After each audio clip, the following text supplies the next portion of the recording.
तस्मै श्री गुरुवे नमः।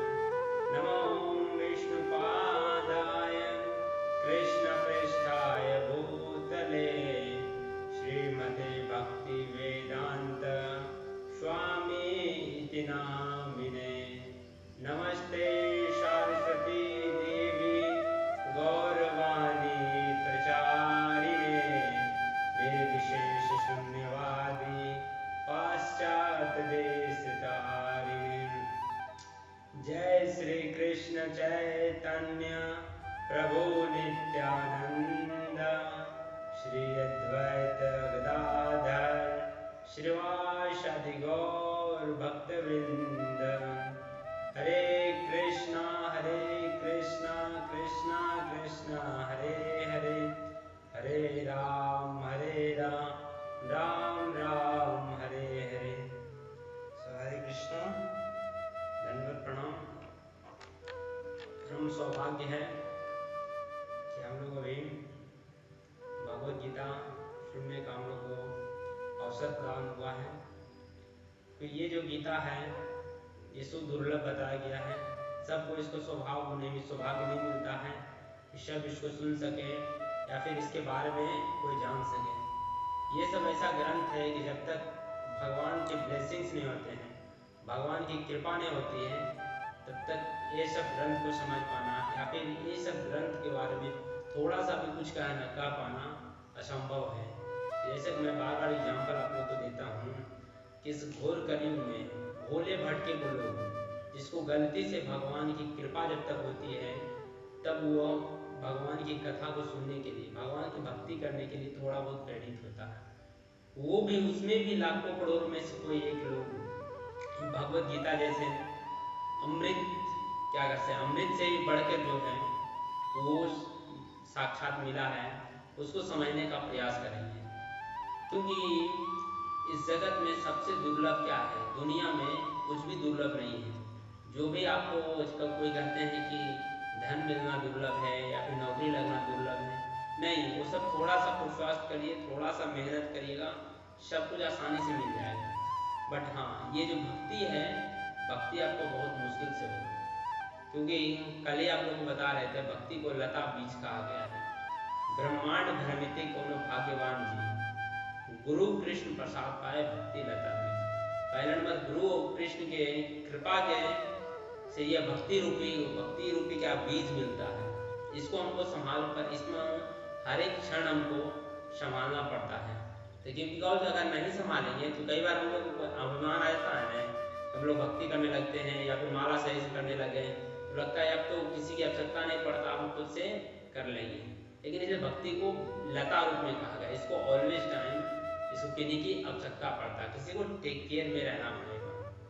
तो हम लोग को परम सौभाग्य है इस घोर कलयुग में भी हम लोग को कथा सुनने को मिल रहा है। ये बहुत दुर्लभ है, क्योंकि कहने का तात्पर्य होता है कि अभी का जो कलिकाल इतना प्रभाव को अपना बढ़ा रहा है कि जो भक्ति के बारे में कोई सोच ही नहीं सकते हैं। माया का इतना चकाचौंध है कि सब भौतिकता में लगे हुए हैं, सब धन इकट्ठा करने में लगे हुए हैं, कोई इधर उधर लगे हुए, रात दिन व्यक्ति दौड़ते रह रहा है। किसी को इतना मतलब निश्चिंत हो चुके हैं कि व्यक्ति को मृत्यु भी आएगा। सबसे बड़ी बात है सब लोग इससे अन्यथा निश्चित हो गए हैं, मतलब जो कहते हैं भय ही खत्म हो चुका है कि हमको एक दिन मरना है। कुछ भी हम लोग जिसके लिए हम रात दिन मेहनत कर रहे हैं, कुत्ता गधा तरह इधर उधर दौड़ रहे हैं कि रियल में हमसे एक दिन सब कुछ छूट जाएगा, जो मेरे साथ कुछ नहीं जाएगा। ये इससे बिल्कुल अरे प्रत्येक व्यक्ति अनभिज्ञ है, जिसके कारण अभी के भौतिक समय में इतना रात दिन लगे हुए हैं। कितनी सोचिए कि आपको जैसे कोई चीज़ के लिए आप अथक प्रयास मेहनत कर रहे हैं, लेकिन जैसे वो आपको पता चले कि हमको कुछ दिन बाद ये चीज़ हमसे छूट जाएगा तो आप उसके लिए उतना मेहनत नहीं करिएगा, क्योंकि ये क्षणिक चीज़ के लिए हम कितना मेहनत करेंगे। लेकिन हम लोग का ये अज्ञान है कि हम अज्ञान में इतना फंस चुके हैं कि हम किसी को देखना पसंद नहीं कर रहे हैं।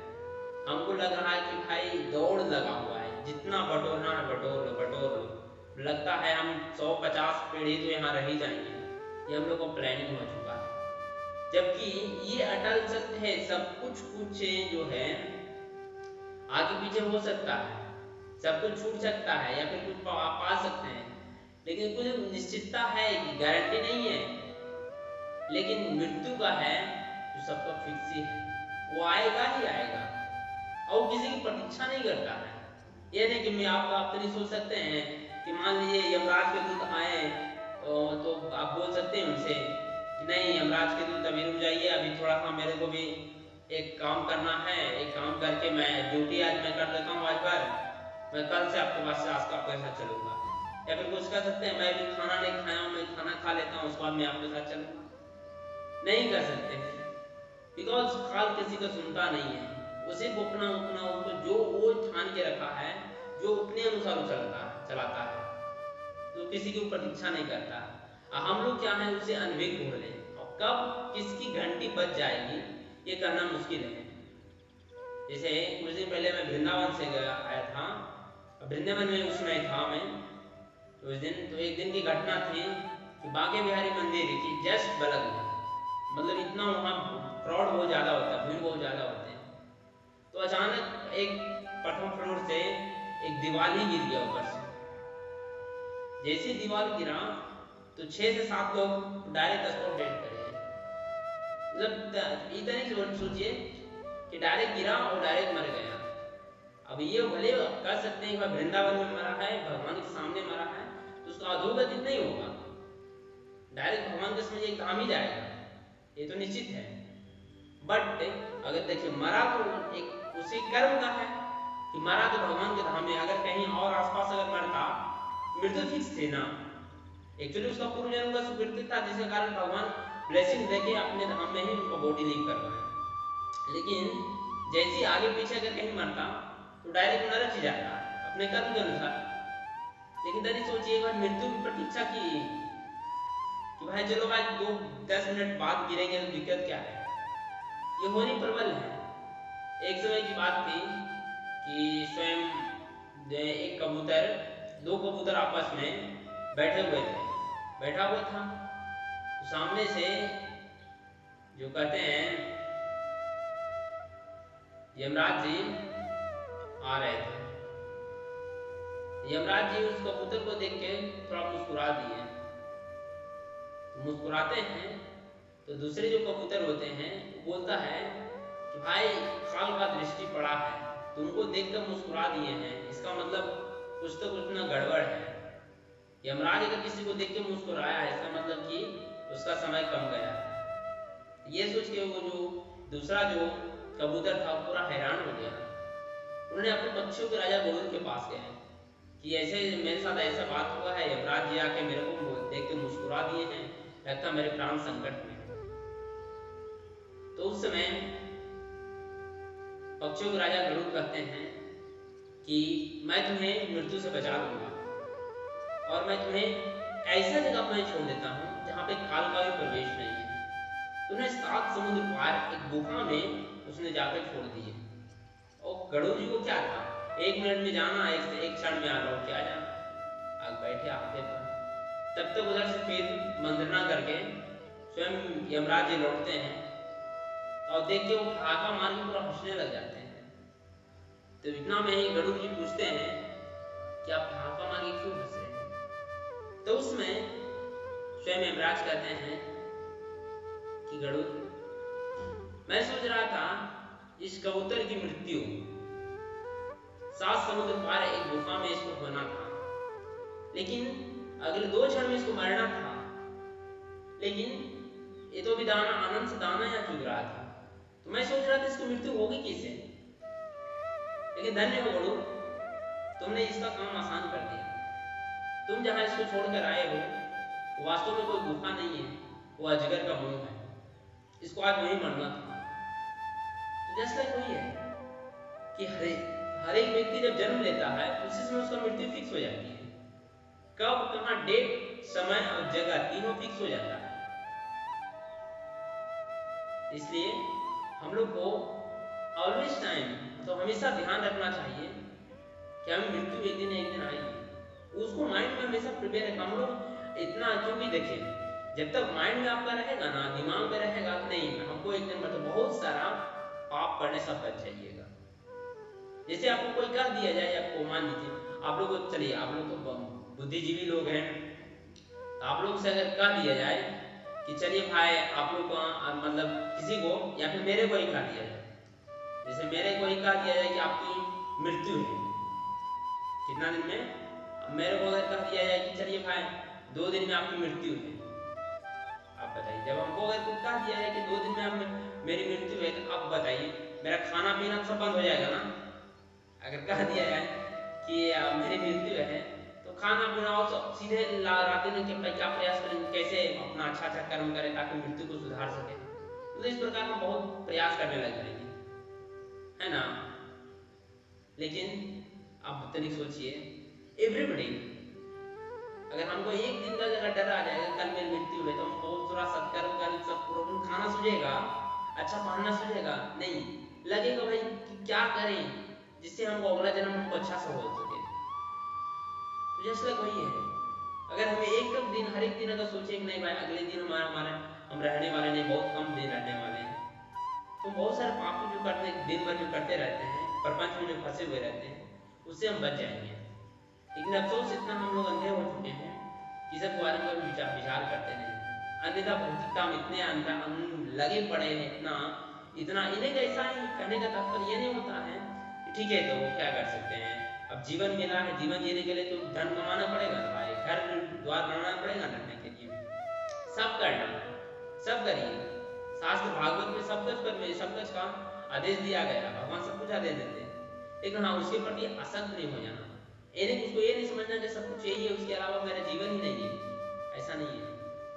आप सब कुछ करिए, लेकिन आपका एक गोल जो है कि हम यहाँ आने का उद्देश्य क्या है, उद्देश्य का भी मतलब, हाँ भक्ति के अनुकूल में जो कुछ भी आवश्यकता पड़ रहा है, या हमें इनको अच्छा पंखा की जरूरत है, गर्मी लग रहा, भक्ति में अगर लग रहा तो ठीक है यूज करिए, नहीं हमको जाने में दिक्कत होता है, टेम्पल जाने में दिक्कत, ठीक है गाड़ी यूज करिए, कोई दिक्कत नहीं। अब ऐसा नहीं करिए भाई उससे इतना अटैच हो गया भाई भक्ति ये छोड़ दिए, नहीं, अपना जो गोल है उसको फिक्स रखिए बस। यही सारा बात अर्जुन को स्वयं भगवान बता रहे हैं, अर्जुन का भी यही कागार है, वो भी भौतिकता में इतना आ गए, मोह में फंस गए कि अपने आप जो सामने दिख रहे हैं उनको भी क्या कहते हैं अलग अलग दृष्टि देखने लग गए, आ गए तुरंत ये मेरे चाचा है, मेरे ताऊ है, मेरे कजिन है, इसको कैसे मारूंगा, और इतना पर सोचने लग जाते हैं कि अगर हम इसको मारने से हमको अच्छा है कि मैं भिक्षा मांग के जितना जीवन यापन करूँ, मैं युद्ध क्यों करूँगा, ये क्षणिक विल्डर होते हैं। तब उसमें एक भगवान जैसा एक सदगुरु की आवश्यकता हम लोग को पड़ता है, जो हम लोग को सही गाइड करते हैं, क्यों गुरु ना ही कभी दिग्भ्रमित होते हैं, ना ही कभी कुछ मोहित होते हैं, ये गुरु सबसे बहुत ऊपर होते हैं, इसलिए हमको हमेशा प्रत्येक व्यक्ति को एक गुरु का ऑलवेज टाइम गाइड। मैं बताता हूँ आपको गुरु का थोड़ा बहुत महत्व मैं बताता हूँ कि आप भक्ति कर रहे हैं ना, बहुत अच्छा भक्ति कर रहे हैं, 16 माला जप कर रहे हैं, पढ़े गीता पढ़ रहे हैं, पढ़े कथा सुन रहे हैं, रियल में आप भक्ति अच्छा से कर रहे हैं, कंटिन्यू कर रहे हैं, लेकिन आप भक्ति में ग्रो नहीं कर पाइए, नहीं कर पाइए। हाँ लेकिन जब कोई गुरु के गाइडेंस में रहिएगा, आप ज्यादा भक्ति नहीं कर पा रहे, थोड़ी थोड़ी भक्ति कर पा रहे, ज्यादा रफ्तार नहीं कर रहे, लेकिन आप बहुत जल्दी प्रोग्रेस कर जाइएगा, बहुत जल्दी आगे बढ़ जाइएगा, बिकॉज एक गुरु का छत्र छाया होना जरूरी है। बिकॉज गुरु के जब गाइडेंस में आप भक्ति अब करते हैं ना, वो अपना जो एंडेवर है, वो अपनी शक्ति जो है अपने संचारित कर देते हैं, अपने संचारित करके वो आपके मतलब आपको पर छत्र छाया है कि ये हाथ रखे हुए हैं, भक्ति में थोड़ा बहुत कहीं आगे पीछे होइएगा तो सीधे आपको सीधे आपका भक्ति नहीं, वो बैलेंस पीछे से उनका भक्ति आकर आपको साथ सपोर्ट कर देगा। इसलिए ऐसा अनेक प्रसंग है कि विदाउट गुरु भक्ति भगवान मिले ही नहीं है। एवं भगवान जब भी धरती पर आए हैं तो उन्हें भी गुरु की आवश्यकता पड़ गया था। तो यही सब बात को ध्यान रखकर अर्जुन भी स्वयं भगवान को गुरु बना दिया, इनके सामने कोई और नहीं थे तो इनको डायरेक्ट गुरु बना दिया। जैसे यहाँ पे एक सिद्धांत भी लागू होता है कि कई बार हम सोचते हैं ने कि चलो भाई कोई हमको छोटा हमसे ज्ञान देने लगता है तो हम कई बार अपना ईगो आ जाता है कि ये छोटा बच्चा है क्या हमको ज्ञान देगा।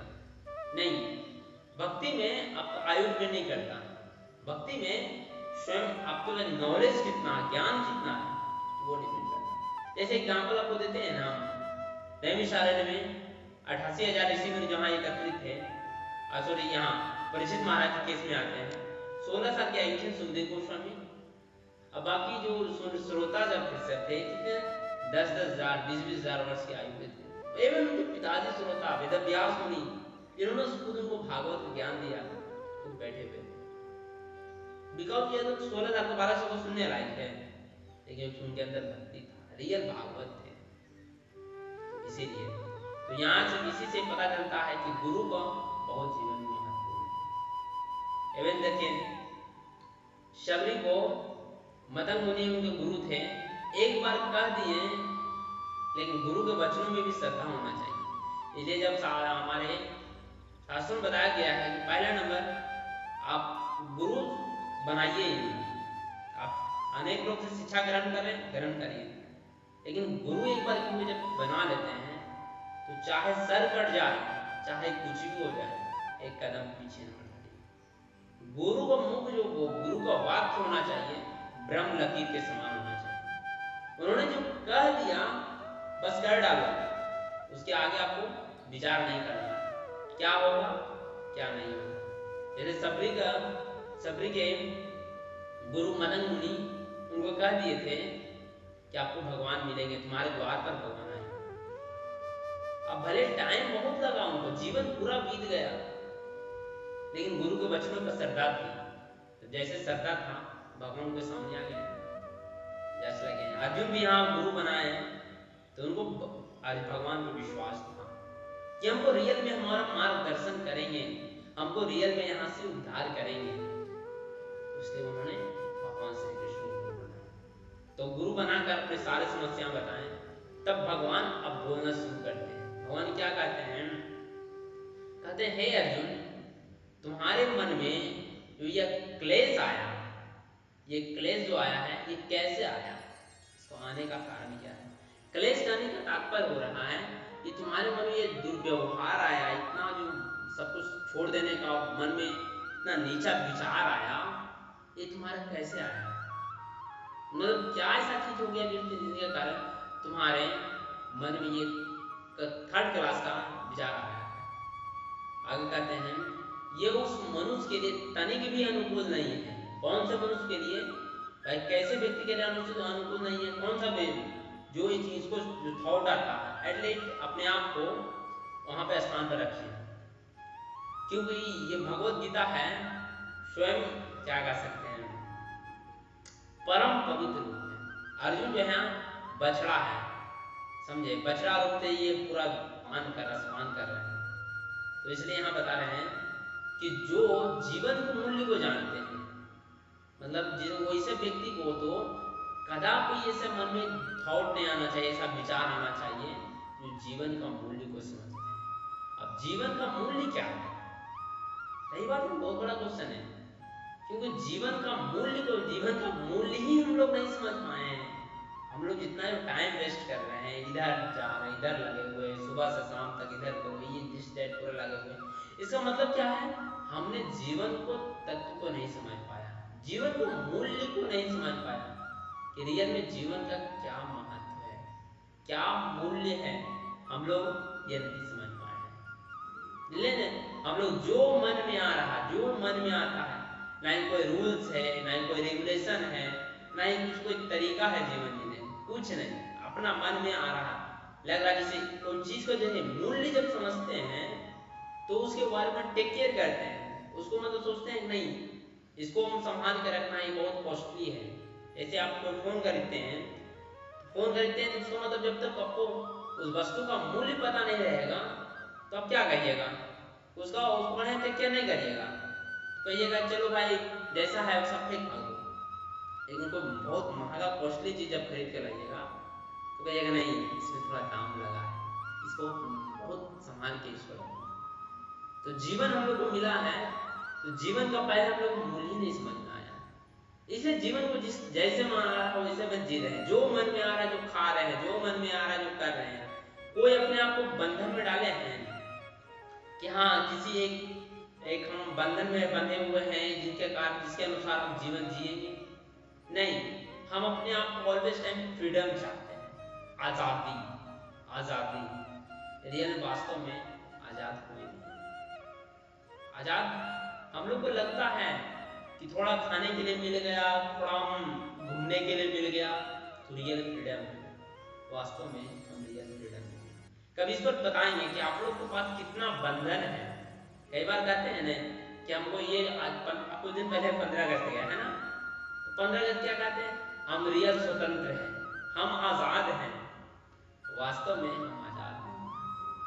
करीब मैं आपको गिनाऊंगा, आने वाले समय बताऊंगा कि हम 20 से 25 बंधन आपको बताएंगे, वो आप पर ऑलरेडी उतना लगे हुए हैं। अब कोई सब नहीं बंधन है तो आपको पंच महाभूत का बंधन तो है ही ना, इस शरीर का बंधन तो है ही ना, ऐसा अनेक बंधन है, तो आने वाले समय में बताएंगे। तो यही हम बता रहे हैं कि देखो, जो तुम्हारे मन में जो संदेह हुआ है, जो डाउट हुआ है, जो दिग्भ्रमित हो रहा है अपने स्वजनों को देख के कि इन लोगों को कैसे मारे, ये लोग हमें जिनको गोद में खेले हैं, गोद में पले बड़े हैं, तो जो तुमको डाउट हो रहा है, ये वैसे व्यक्ति को कदापि नहीं होना चाहिए जो जीवन का मूल्य को समझते हैं। अर्थात जीवन को अगर, क्योंकि ऐसे अगर ये सब चीजें कलुषित आएगा तो तुम ना ही उस स्तर में रहो, मतलब अन्य जो तुम पहले धरती पर लोग पर हो उससे तुम ऊपर तुम नहीं जा पाओगे। ये तुमको वही अन्यथा, और जहां तक और नीचे तुमको भेजेगा, तुमको ऊपर नहीं पहुंचाएगा। इसलिए इससे पहले तुम पहले उठो, ऊपर उठो। इस पर देखिए प्रभा जी तात्पर्य में इसको डिटेल से फिर समझाते हैं।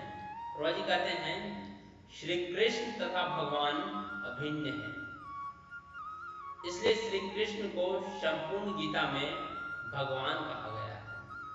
अब कहा गया है कि सही बात है, भगवान की परिभाषा आप लोगों को उस दिन पहले बताए थे, और कृष्ण को मैंने प्रूफ किया था कि कृष्ण ही स्वयं भगवान है। आगे हम लोग देखेंगे कि हम लोग अच्छा कहेंगे भाई चलिए ठीक है, अपनी मन बुद्धि से हम कैसे मान लें कृष्ण ही भगवान है, कोई सो ऑथराइज पर्सन है जो बताया है। तो इस सृष्टि का पहला जीव कौन सा है? इस पूरा ब्रह्मांड 84 लाख जो स्पीसीज है, एक योनि है उसे 84 लाख योनि है, उसको क्रिएट जो किया 4 माथा वाला ब्रह्मा, वो खुद अपना अनुभव बताते हैं, वो खुद बताते हैं इस जगत का सुप्रीम कौन है। उनके जब मुंह से हम सुनेंगे तो हम भले विश्वास करेंगे। फिलहाल लेकिन मानिए कि संपूर्ण भगवत गीता में कृष्ण को भगवान रूप में बताया गया। कृष्ण ही स्वयं भगवान है। क्यों? भगवान परम सत्य की पराकाष्ठा है। अब यहाँ का क्या था? परम सत्य की पराकाष्ठा है। अभी थोड़ा लीला में थोड़ा जाने की इच्छा नहीं कर रहा है, तो अब जस्ट अभी लीला को भी अधिक लगा देंगे, बौछार लगा देंगे, जिसमें मतलब भगवान यहाँ क्या था? परम सत्य। देखने में क्या लग रहा? परम सत्य। भगवान कभी झूठ नहीं बोले। मैं अनेक बार मैं बताऊंगा, सबका रीजन ही मैं बताऊंगा, लेकिन खैर उसमें अगर घुस जाएंगे तो ये मेरा पाठ थोड़ा अधूरा रह जाएगा। तो ध्यान में रखिए, फिर कभी बताएंगे कि कैसे भगवान परम सत्य की पराकाष्ठा कैसे है। भगवान जो भी कहते, भगवान का जो सांस ही वेद प्रकट होता है, तो अभी क्या चाहिए। इसलिए यहाँ भगवान को परम सत्य की पराकाष्ठा बताएगी। बाकी प्रेम लीला में सब आ जाता है किस तरह भगवान झूठ बोलते हैं, लेकिन उसको डेप्थ में आचार्यों के जात मंथन करते हैं तो बताते हैं नहीं, भगवान परम सत्य है। भगवान जो भी कहते हैं एक दिन प्रकार प्रूफ कर देते हैं। जैसे आप लोग एग्जाम्पल देते हैं, एक एग्जाम्पल छोटा सा आप लोग याद करिए, मन में रिवाइज करिए।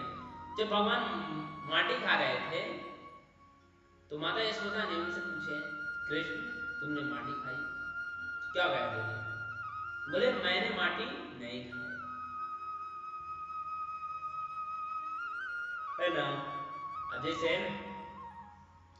जब गोकुल में जब माखन चोरी करते थे तो कभी कहते थे कि मैंने माखन चोरी किया, कभी नहीं कहते थे। अनेक लीला है, लेकिन जब तत्व के अनुसार जब जाइएगा आचार्यों को बात, इन लोगों को बहुत तोड़ के व्याख्या बताए, अंतिम में तो देखने में लग रहा है यहाँ कृष्ण झूठ बोल रहे हैं, लेकिन नहीं, अंतिम जब जिसको पूरा तोड़ेंगे, मैंने गुरुजनों से सुना हूँ थोड़ा तब उन्हें को लगा साधारण दृष्टि में भी कर रहा था, रियल में कृष्ण झूठ बोल रहे हैं, नहीं,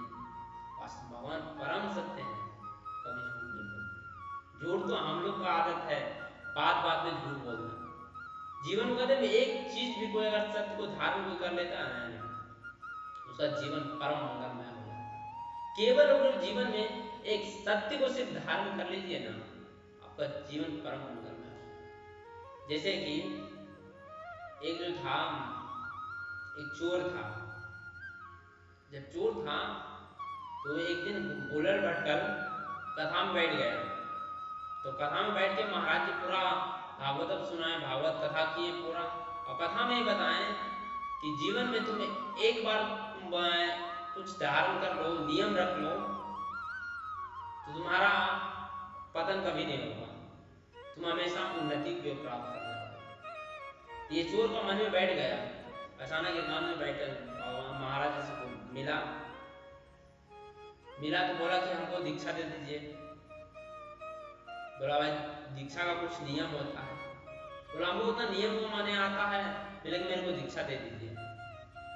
तो उसमें उनका गुरु बोले कि ठीक है, तुम एक काम सिर्फ करना, केवल तुम सत्य को धारण करना, झूठ कभी मत बोलना, तुम्हारा उसी से तुम्हारा मंगलमय हो जाएगा। तो चोर बोला ठीक है, कोई दिक्कत नहीं, हम सारा सदा सच्चे बोलेंगे, कोई दिक्कत नहीं। और उसका काम क्या था? वो तो चोर था, काम ही चोरी करना था। तो रोज चोरी करता था, छोटा मोटा चोरी। एक दिन उसको मन में आ गया कि आज क्यों ना अब राजा के रोज कितना चोरी करेंगे, हम राजा के यहाँ हाथ मार लेते हैं तो सारा एक ही बार में सारा माल आ जाएगा, तो चोरी बार बार चोरी करने क्या आवश्यकता पड़ेगा। तो इस तरह वो राजा घर में चोरी करने के लिए घुसिया रहा। जब राजा का मंत्री पूछे, अंदर जो द्वारपाल थे पूछे कि तुम कौन हो? इन्होंने तो पूरा प्रतिज्ञा लिया था कि मैं सत्य बोलूंगा। तूने बोला मैं चोर हूँ। जो सेवक व्यक्ति सब पूरा ठाका मार के हंसने लगा कि बोला वो चोर चोरी थोड़ी कहेगा भाई हम चोर हैं। तो कॉन्फिडेंस बढ़ गया, मैं बोला चोर हूँ, फिर भी कोई ना आगे बढ़ने वाला। आगे जब मैंने अंदर महल में एंट्री की, महल के सिक्योरिटी से पूछा गया तुम कौन हो? बोला मैं चोर हूँ। इसको भी जानते, बोला माता इसका पागल, बोला अंदर कोई बुलाया गया होगा।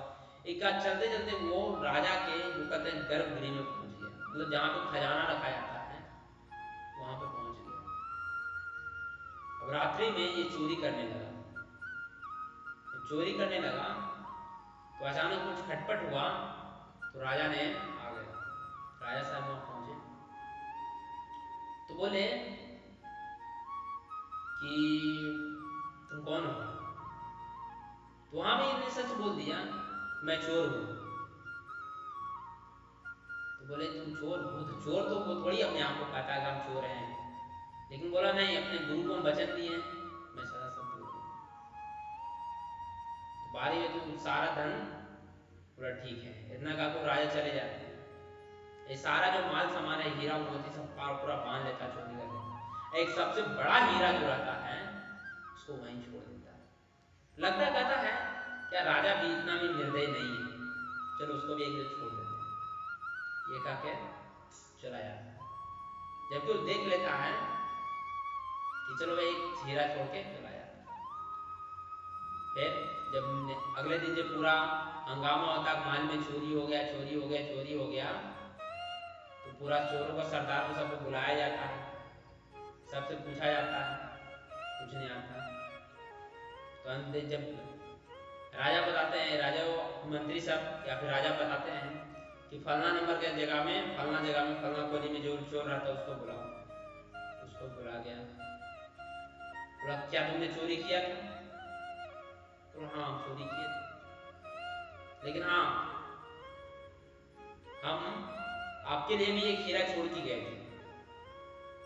मैं चोरी तो किया था, लेकिन मैं आपके लिए एक हीरा मैं छोड़ के गया।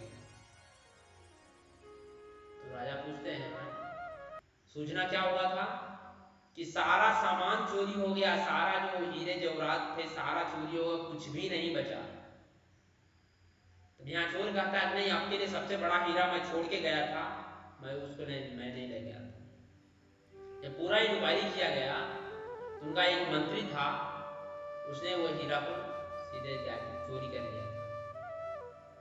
तो उस दिन से वो जो राजा जो है, जो चोर जो था, उसको अपना मंत्री बना दिया, मंत्री को वहां से निकाल दिया। अब ये जो चोर था, जो मतलब विश्वास नहीं हो रहा था मेरे को ये गति प्राप्त हो गई, मेरे को मंत्री पद मिल गया, मैं तो अपने जीवन यापन के लिए मैं चोरी कर रहा था। तो उस दिन गुरु को वाणी को एहसास आया कि गुरु ने मेरे को कहा था कि जीवन में तुम एक चीज में तुम धारण कर लोगे तो तुम्हारा जीवन पूरा मंगलमय हो जाएगा। जस्ट लाइक वही होता कि हम लोग जो गुरु के साथ जो भी नियम है, हम लोग सत्य को अगर धारण कर लें, केवल सत्य को, जीवन पर आनंदमय मंगल हो। कई बार कहते हैं भाई ठीक है हम बिजनेस करते हैं, तो अगर हम सच बोलेंगे तो मेरा बिजनेस कैसे होगा? बिजनेस चलाने वाला स्वयं भगवान है, वो आपको इतना सत्य में ही इतना दे देंगे, आपको झूठ बोलने की आवश्यकता ही नहीं पड़ेगा। बशर्ते क्या, विश्वास नहीं। ये विश्वास बहुत बड़ा चीज होता है। तो यही यहाँ आप बता रहे स्वयं भगवान कि अगर भगवान को कोई भी अगर श्रद्धा करके विश्वास करते हैं तो वो भगवान कभी हारने नहीं देते। यहाँ भगवान कहते हैं, भगवान को परम सत्य कहा गया, केवल सत्य पर हम लोग सत्य से चले थे उधर, अब बाहर थोड़ा आ जाइए। तो कहते हैं परम सत्य को बोध करने की 3 अवस्थाएं होती हैं जिससे हम लोग परम सत्य को पहचान सकते हैं। समझे क्या क्या? ब्रह्म या निर्विशेष या सर्वव्यापी चेतना, परमात्मा या भगवान या अंतर्यामी रूप से जो समस्त जीवों के हृदय में भगवान या श्री भगवान कृष्ण है, भगवान या श्री भगवान है, अलग अलग बात बताया जाए। क्या बात बता रहे हैं? कह रहे हैं कि जैसे ब्रह्म रूप में स्वयं भगवान रहते हैं, एक सर्वव्यापी रूप में रहते हैं जो जगत में जो लीला के माध्यम से कण कण में भगवान रहते हैं, उस तरह के हैं। एक भगवान अंतर्यामी आपके अंदर हृदय रूप में परमात्मा के रूप में रहते हैं। एक लीला पर्पस स्वयं ब्रजेंद्र नंदन श्याम सुंदर स्वयं भगवान श्री कृष्ण के बारे में बताया जा रहा है। तो आगे बताते हैं, पापा जी बताते हैं कि परम सत्य का ज्ञाता परम सत्य का अनुभव ज्ञान की 3 अवस्था में करता है। ये सब अवस्थाएं ये ब्रह्म, परमात्मा या भगवान रूप में ही। यहाँ देखिए 3 अवस्था बताएगी भाई। 3 अगर कोई व्यक्ति को ज्ञान अगर अर्जित करना है, 3 तरह से वो जज कर सकता है, किसी भी व्यक्ति को चेक कर सकता है। तो 3 चीज से चेक करता है। पहला एक ब्रह्म रूप में जानता है, एक परमात्मा के रूप में, एक भगवान के रूप में। अब तीनों कैसे देखते हैं आगे देखिए, इसका दृष्टांत देखें। प्रभा जी बहुत डिटेल से समझाते हैं, जैसे इसे कहते हैं प्रभा जी एक वर्ड का तात्पर्य जो कोई अगर समझ ले लेना, जीवन में कोई उतारे ना, उसका जीवन वास्तव में मंगलमय हो जाए। ये गीता स्वयं भगवान का मुख से निकला कोई साधारण ग्रंथ ही नहीं है। अब आवश्यकता ये है हम लोग को इतना इस पर श्रद्धा नहीं है। श्रद्धापूर्ण जितना एक वर्ड को रसा स्वादन करिए नहीं, आपको जीवन एक ग्रंथ ही आपको जीवन मंगलमय कर देगा। कहते हैं इन 3 दिव्य पक्षों में सूर्य के दृष्टांत द्वारा समझा जा सकता है। मतलब ये 3 जो पक्ष बताए अभी, इसको सूर्य के दृष्टांत, सूर्य के हम एग्जाम्पल लेके समझ सकते हैं। कैसे? क्योंकि उसके भीतर 3 भिन्न पक्ष हैं। सूर्य को भी 3 भिन्न पक्ष होते हैं। कौन कौन? यथा धूप या सूर्य के सतह या सूर्य लोक स्वयं। समझे? उसमें हम कहते हैं जो सूर्य के प्रकाश को अध्ययन करता है, मतलब जो सूर्य को प्रकाश ऊपर आता है, जिसको समझे जो सबसे ऊपर से जो अध्ययन करता है उसे क्या कहते हैं? नव शिक्षा कहते हैं। जो सूर्य को प्रकाश को अध्ययन करते हैं उसे क्या कहते हैं? नव शिक्षा कहते हैं। दूसरे क्या होते हैं? जो सूर्य के सतह को अध्ययन जो करते हैं, जैसे एक सूर्य का प्रकाश, जैसे हम है ना, या फिर कोई वस्तु है, फोन रख ली, फोन का उसका एक तेज है, तो तेज को कोई अध्ययन करता है, बारे में सोचता है, मनन करता है, ये तेज की क्या हो, कैसे आया, तो उसमें नवशिक्षा, उसको सूर्य के बारे में उतना नॉलेज नहीं है, वो सिर्फ तेज के बारे में पढ़ रहा है। कोई तरह नहीं, उसका सतह को छूकर हम देखेंगे, पता लगाएंगे तो क्या है तो पता चलेगा। लेकिन एक और कैटेगरी होता नहीं, हम उसके अंदर जाकर देखेंगे तो क्या फंक्शन कैसे वर्क कर रहा है। रियल ज्ञानी कौन होता है? जो अंदर जाकर बात करता है। यहाँ पर वही बताते हैं कि जो सतह का अध्ययन करता है वो थोड़ा सा आगे बढ़ा हुआ है, लेकिन जो व्यक्ति जो सूर्य ग्रह, सूर्य जो लोक है उसमें प्रवेश करके अगर उसको ज्ञान वर्जित करता है तो सबसे उच्चतम ज्ञानी माना जाता है। आगे कहते हैं जो नवशिक्षा सूर्य प्रकाश था उनके विश्व व्याप्त था, उनकी निर्विशेष प्रकृति में अखंड तेज के ज्ञान से ही तुष्ट हो जाता है, उस व्यक्ति को समान है। जो परम सत्य ब्रह्म के रूप में समझता है वो व्यक्ति थोड़ा अधिक है। और कहते हैं कि जो व्यक्ति थोड़ा सा मतलब उस सत्ता को देखकर, सत्ता मतलब उसका जो आभा है उसी को देखकर नवशिक्षा व्यक्ति लगता है नहीं यही सब कुछ है, इसी से सारा कुछ हो जाएगा। इसे क्या कहते हैं नवशिक्षा, मतलब उसको प्रारंभिक लेवल का नॉलेज है, उसको उनको लग रहा है बस यही तक एहसास है। जैसे भगवान के बारे में हल्का फल्का नहीं कोई सुन लेते हैं, भगवान का ये है वो है दिस है, तो उनको बारे में लगता है कि यार हो गया, कोई थर्ड क्लास से सुन लिए बस, उनको ऐसे समझने लगता है। ये जो कहते हैं जो परम सत्य ब्रह्म के रूप में जानते हैं कि नहीं ये थोड़ा ब्रह्म है, कण कण में विराजमान करते हैं, सारा सृष्टि को ही रचे हैं, इस तरह के वो जानते हैं, थोड़ा सा वो अधिक जानते हैं, अधिक ज्ञान है उनके पास। आगे फिर कहते हैं वो सूर्य गोले के विषय में जान सकता है जिसकी तुलना परम सत्य के परमात्मा स्वरूप से की जाती है। जो व्यक्ति सूर्य लोक के अंदर में प्रवेश कर सकता है उसकी तुलना उससे की जाती है जो परम साक्षात के रूप में अनुभूति प्राप्त कर सकता है। अतः जिन भक्तों ने परम सत्य के भगवान के स्वरूप का साक्षात्कार किया है वे सर्वोच्च अध्यात्मवादी हैं। यहाँ पर बता रहे हैं, बहुत डिटेल से बता रहे हैं क्या कि जो व्यक्ति जो सूर्य के अंदर में प्रवेश करके गया, मतलब ज्ञान वर्धन में ज्ञान का कितना लेवल बता रहे हैं कि जो व्यक्ति सूर्य के अंदर से जाकर जो ज्ञान अध्ययन किया, अंदर में जाकर पूरा डिटेल से जब इंक्वायरी किया है उसका वो जो सूर्य को क्या कहते हैं बहुत आसानी से समझ सकता है, बहुत मेहनत करके प्रयास से वो सूर्य के बारे में ज्यादा डिटेल से बता सकता है। सेम यही बात यहाँ बता रहे हैं कि अगर कोई व्यक्ति परमात्मा को, अगर भगवान को आत्म साक्षात्कार करने मतलब कोई व्यक्ति हो ना हल्का पे हल्का किसी से सुन लिया तो समझने लगा हम भगवान के बारे में बहुत कुछ जानते हैं। कोई व्यक्ति होते कि ब्रह्म के रूप में जानते हैं, ठीक है भगवान लीला करते हैं, भगवान अवतार लेते हैं, भगवान सृष्टि की ये सब थोड़ा कुछ जान लेते हैं तो भी समझते रहते हैं चलो भाई हम बहुत बड़ा भगवान के बारे में सब कुछ जान लिए।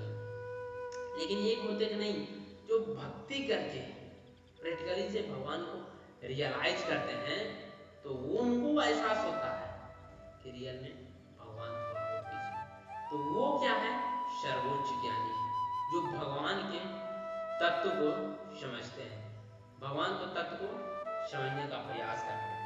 आगे कहते हैं यद्यपि परम सत्य का अध्ययन में रत रहने वाला एक ही विषय का अध्ययन करता है, मतलब वो 10 चीज को उसको बारे में मनन नहीं करता, आजाद थोड़ा ब्रह्म समाधि में चलो थोड़ा ध्यान कर लेते हैं, थोड़ा इधर भक्ति का बहुत सारा प्रक्रिया है तो आधा समय इसमें व्यतीत कर लेते हैं, आधा ध्यान कर लेते हैं, आधा योग कर लेते हैं, आधा ग्रंथ पढ़ लेते हैं, आधा माला जप कर लेते हैं।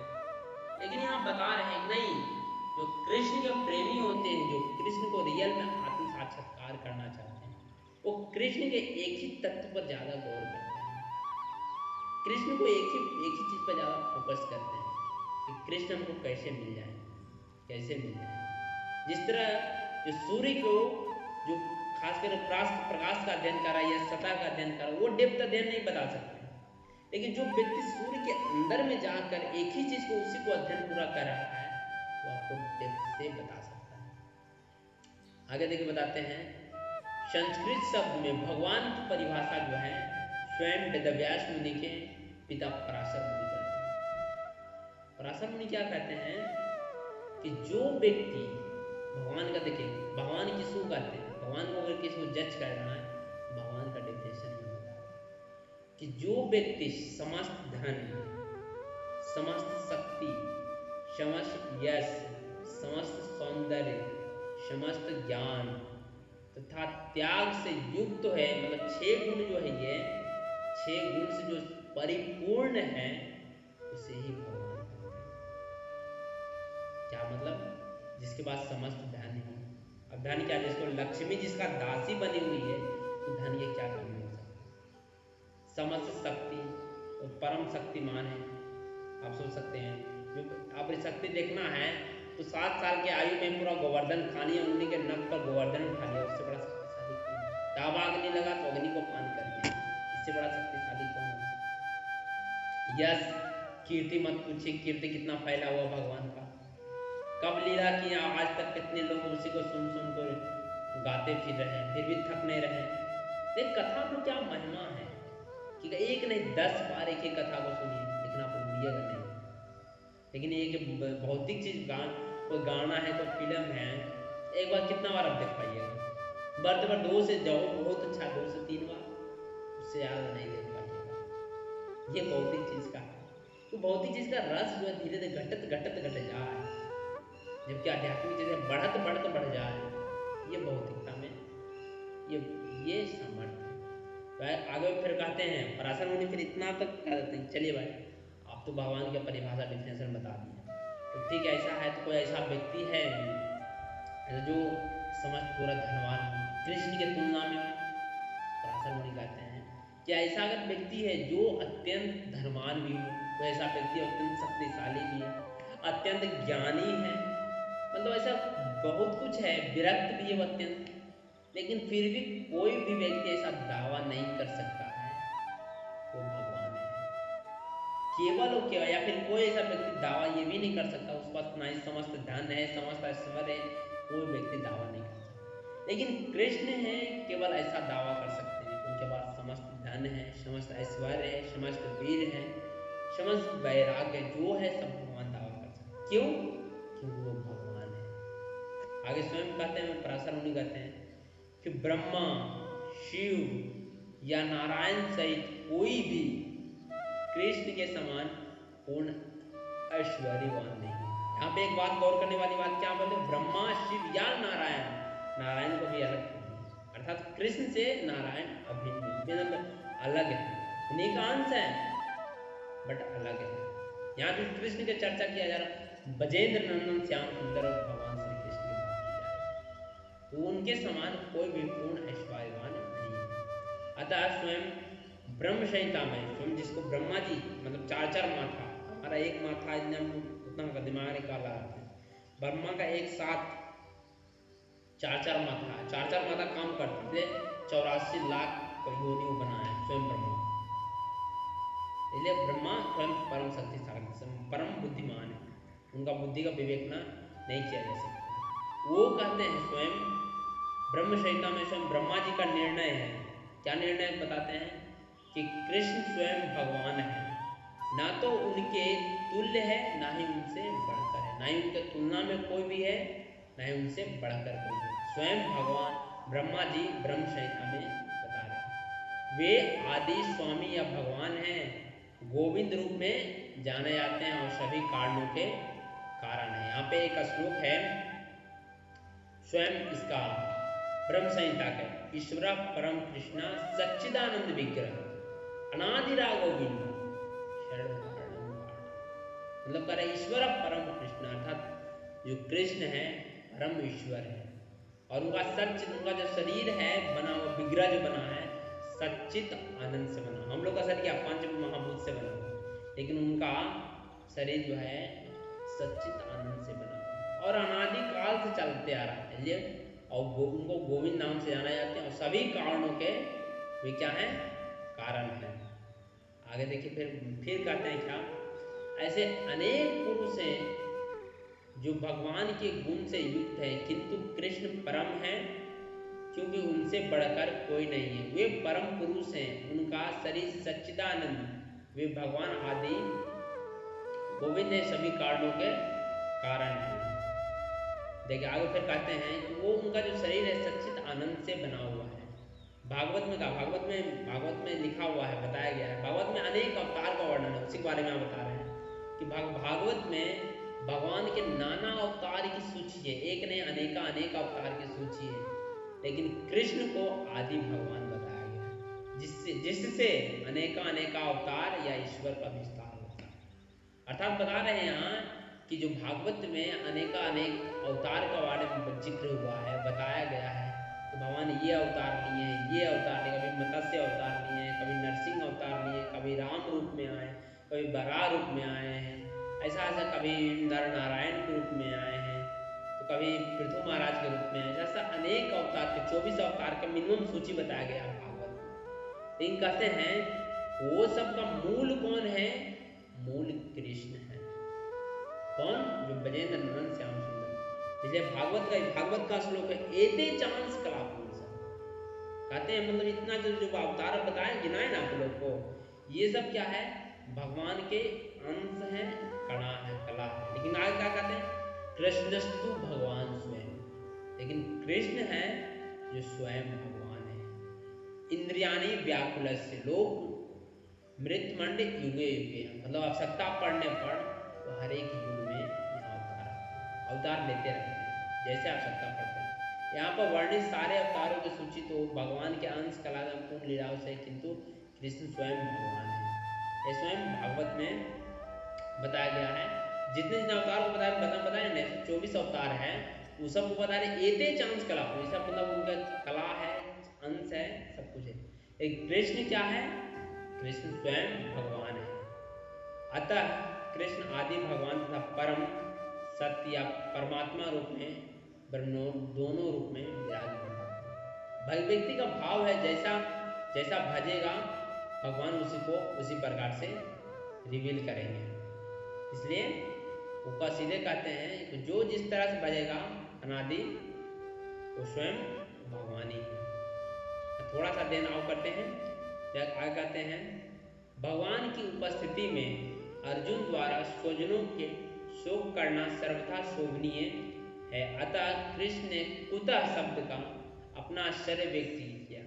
मतलब भगवान भी बता रहे हैं चलो ठीक है, अपने आसपास परिजनों देख के थोड़ा शोक कर सकता है, कोई बड़ी बात नहीं है, लेकिन कुतः आश्चर्य व्यक्त करते हैं। लेकिन ये सब बात किया जा रहा है साधारण व्यक्ति के लिए, कह रहा है कि चलो भाई साधारण व्यक्ति को ये सब आ रहा है, थोड़ा शोक हो रहा है, थोड़ा मोह आ रहा है, तो बड़ी बात नहीं है। कहते हैं आर्य जैसे सभ्य जाति के किसी भी व्यक्ति से ऐसा मलिनता की क्या कह सकते हैं उम्मीद नहीं की जा सकती है। आर्य मतलब भाई थर्ड क्लास में जो व्यक्ति होते हैं, नीच परिवार के होते हैं या नीच जाति के होते हैं, उनको लगता है, या फिर कोमल हृदय वाले में होते हैं, उनको लगता है कि चलो भाई हो गया तो ठीक है, अब क्या कर सकते हैं, उनको मोह थोड़ा बहुत होता है।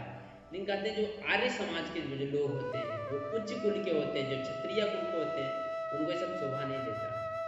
आर्य शब्द उन व्यक्ति पर लागू होता है जो जीवन मूल्य को जानते हैं, रियल में भक्ति से बहुत ऊपर है, उनके लिए आर्य शब्द को उपयोग में यहाँ किया जा रहा है। देखिए जिनकी सभ्यता आत्म साक्षात्कार पर निर्भर करती है, जो अपने देव आत्म बुद्धि से ऊपर उठे हुए हैं, बुद्धि से मनुष्य को यह ज्ञान नहीं रहता है कि जीवन का उद्देश्य क्या है, विष्णु या भगवान का साक्षात्कार। वे तो भौतिक जगत में ब्रह्म रूप में मोहित हो जाते हैं, अतः वे नहीं समझ पाते हैं कि मुक्ति क्या है। जिन पुरुषों को भौतिक बंधन से मुक्ति का कोई ज्ञान नहीं है तो वे अनिवार्य है। यद्यपि अर्जुन तो क्षत्रिय था, किंतु युद्ध से विचलित होकर वो अपने कर्तव्य से च्युत हो रहा था। उनकी यह कायरता अन्य के लिए शोभा देने वाली हो सकती है। कर्तव्य पथ से इस प्रकार का विचलन न तो आध्यात्मिक जीवन के प्रगति करने में सहायक बनता है, न ही सांसारिक में ख्याति प्राप्त की जा सकती है। भगवान श्री कृष्ण ने अर्जुन द्वारा अपने स्वजनों पर इस प्रकार करुणा को अनुमोदन नहीं किया। मतलब यहाँ बता रहे हैं सीधे कि देखो यहाँ जो मोह अगर किसी व्यक्ति को आ रहा है, तो कोई साधारण व्यक्ति को आ रहा तो ठीक है, कोई दिक्कत नहीं है। लेकिन यहाँ अगर अर्जुन जैसा धैर्यवान व्यक्ति, जो कृष्ण यहाँ इसे आर्य शब्द यूज किया गया, आर्य मतलब जो इस सबसे बहुत ऊपर है, जो आत्म साक्षात्कार लेवल पर है, जो भगवान को साक्षात देता है, मतलब शरीर लेवल से वो ऊपर उठ चुका है, सिंपल ये बात बता रहे हैं। लेकिन वो लोग अगर ये सब कर रहा है तो उसको शोभा नहीं देता, ये एक तरह की उसकी कायरता व्यक्त हो रही है कि वो साधारण व्यक्ति अगर कहता है, जिसके कारण वो अपने बड़ा कर्तव्य के कारण वो चूक रहा है, वो कोई साधारण व्यक्ति जिसका देहात्मक बुद्धि अगर वो सब करता है तो चलता है, कोई दिक्कत नहीं है कि चलो भाई ज्ञान नहीं है, भक्ति नहीं है तो कर रहा है, कोई दिक्कत नहीं है। लेकिन कहते हैं आर्य समाज में रहते हुए अर्जुन को ये शोभा नहीं दे रहा है, तथा भगवान इसका अनुमोदन नहीं करते हैं तथा उसको वास्तविक ज्ञान का अवगत कराते हैं कि रियल में ये तुम्हारा जो ये कर्तव्य नहीं है, तुम यहाँ युद्ध करने आए हो, तुम युद्ध करो।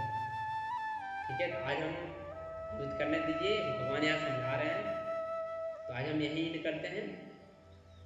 ठीक है, एनी क्वेश्चन? हरे कृष्ण।